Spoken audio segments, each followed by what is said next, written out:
На 1 октомври 2023 година педерастията на територията на България за пореден ден не е одобрила изгасен висок комин с добра пещ.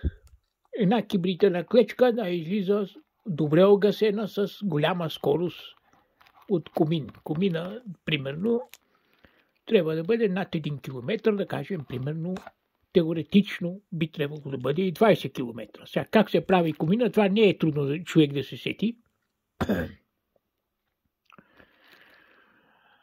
В момента, какво представлява наличието на човека в територията на България?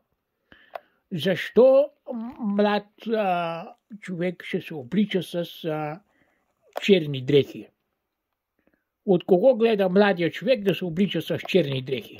Ами гледа от по-стария човек, който некога се обличал с черни дрехи. Това е педерастията на територията на България.